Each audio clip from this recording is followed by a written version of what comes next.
दिल्ली का नाम लेते ही सबसे पहले जो बात हमारे मन में आती है वह है यूपीएससी परीक्षा की तैयारी।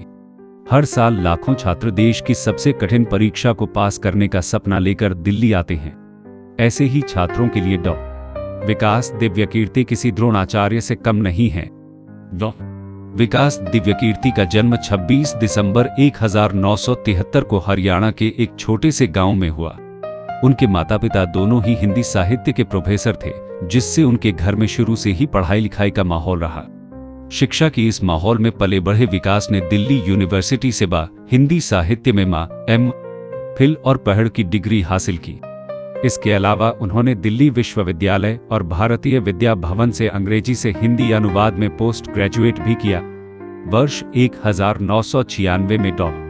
विकास दिव्यकीर्ति ने यूपीएससी की परीक्षा अपने पहले प्रयास में ही पास की और आईएएस ऑफिसर बने। उन्हें गृह मंत्रालय में नियुक्ति मिली, लेकिन उनका दिल हमेशा से शिक्षा के क्षेत्र में था।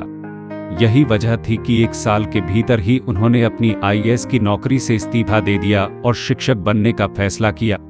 वर्ष 1999 में उन्होंने दृष्टि आईएएस कोचिंग इंस्टीट्यूट की स्थापना की। इस संस्थान का उद्देश्य सरल और सहज भाषा में बच्चों को आईएएस की तैयारी कराना था। उनकी पत्नी डॉ.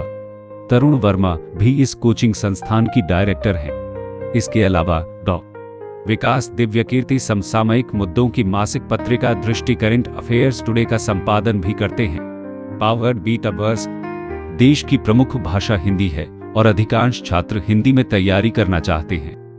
दृष्टि आईएएस कोचिंग इंस्टीट्यूट हिंदी भाषा में तैयारी करने वाले छात्रों के लिए एक ऐसी जगह है जहां सरल सहज भाषा में बच्चों को तैयारी कराई जाती है। डॉ. विकास दिव्यकीर्ति का मानना है कि अगर कोई बच्चा उनकी बताई हुई बातों का निर्देशानुसार पालन करता है तो वह 2 महीने के भीतर यूपीएससी की परीक्षा पास कर सकता है। डॉ. विकास दिव्यकीर्ति ने अपने जीवन में शिक्षा और लेखन को अपना व्यवसाय बनाया और हजारों छात्रों को प्रेरित किया। उनके पढ़ाने का तरीका और उनकी शिक्षाएं छात्रों को यूपीएससी की तैयारी में मार्गदर्शन प्रदान करती हैं। डॉ. विकास दिव्यकीर्ति की यात्रा एक प्रेरणा है उन सभी के लिए जो अपने सपनों का पीछा करने का साहस रखते हैं। उन्होंने साबित किया है कि शिक्षा का वास्तविक उद्देश्य ज्ञान का प्रसार करना है और उन्होंने इसे अपने जीवन का मिशन बना लिया है। डॉ. विकास दिव्यकीर्ति का जीवन और उनकी यात्रा एक प्रेरणा है जो हमें यह सिखाती है कि वास्तविक सफलता वह है जो हम दूसरों को प्रेरित करके प्राप्त करते हैं। उन्होंने अपने छात्रों के लिए जो योगदान दिया है वह उनके जीवन का सबसे महत्वपूर्ण हिस्सा है और यही उन्हें एक महान शिक्षक और मार्गदर्शक बनाता है।